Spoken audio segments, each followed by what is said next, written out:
Hi friends, మొదటిసారి మహబ్ channel వీడియోస్ని వారు సబ్స్క్రైబ్ చేసుకోండి అండి. సో నిరుద్యోగులకు ఒక గుడ్ న్యూస్ అయితే చెప్పడం జరిగిందండి కోదండరామ్ సార్.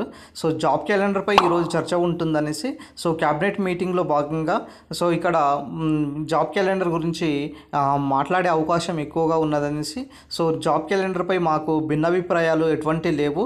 సో కొన్ని పోస్టుల భర్తీకి ప్రభుత్వం అయితే ఇప్పటికే కసరత్తు చేస్తుంది. సో దాదాపు కూడా 25,000 నుంచి 30,000 ఉద్యోగాలు వచ్చే అవకాశం ఎక్కువ కనబడుతుందనేసి కూడా సార్ అయితే స్పష్టం చేశారు. అయితే కోదండరామ్ సార్ గారు చెప్పేది విషయం ఏంటిదంటే, మేము నిరుద్యోగులకు ఎప్పుడు కూడా వ్యతిరేకం కాదు. సో మేము నిరుద్యోగులకు ఎప్పుడు పక్షాన్నే ఉంటాము. అదేవిధంగా దీనికి సంబంధించినటువంటి విషయంపై జాబ్ క్యాలెండర్పై మేము చర్చ కూడా జరిపించాము. సో పిసిసి మహేష్ కుమార్ సార్తో మాట్లాడేసి దీనికి సంబంధించినటువంటి ఇవాళ క్యాబినెట్ మీటింగ్లో కూడా ప్రస్తావించే అవకాశం కూడా ఎక్కువ ఉందనేసి కూడా చెప్పడం జరిగింది. సో ఇప్పటికే నిరుద్యోగులు చాలా తీవ్ర వ్యతిరేకత ఆగ్రహంతో ఉన్నారని కారణంతో సో మేము అన్ని విధాలుగా దీనికి సంబంధించినటువంటి విధి విధానాలను రూపొందిస్తున్నాము. సో జాబ్ నోటిఫికేషన్స్ అనేది వితిన్ 2-3 మంత్స్లో వచ్చే అవకాశం ఉంటుంది అనేసి కూడా స్పష్టంగా తెలియజేయడం జరిగింది సార్.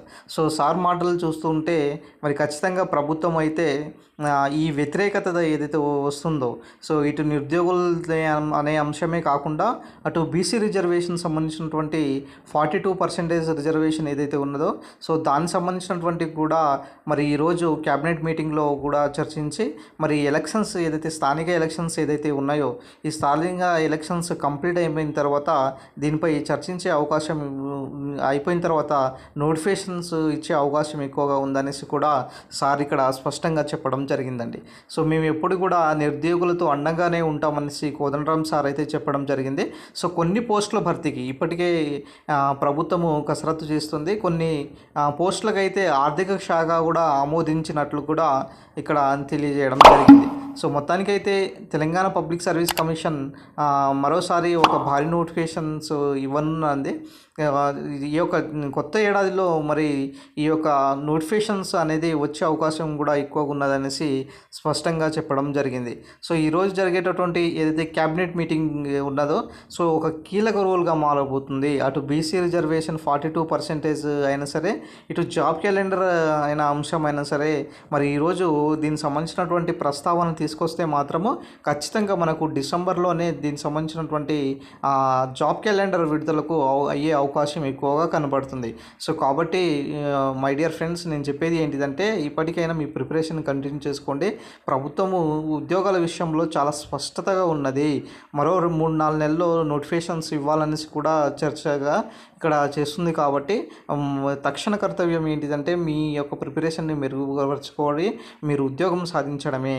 సో ఇక్కడ ఎస్పెషల్లీ కోదండరామ్ సార్ గారు చెప్పే విషయం ఏంటిదంటే నిరుద్యోగులకు మీపైన మీపైన ఎటువంటి భిన్నాభిప్రాయాలు అయితే ఇక్కడ లేవు, వ్యతిరేకత అయితే లేవు. సో అటు సీఎం గారు అయినా సరే, ఇటు డిప్యూటీ సీఎం అయినా సరే వాళ్ళు చాలా క్లియర్గా చెప్పారు 6 నెలల్లోనే మొత్తం ఉద్యోగాలు భర్తీ చేస్తాము అనేసి నిరుద్యోగులు కూడా హామీ ఇచ్చారన్నట్టుగా చెప్పడం జరిగింది.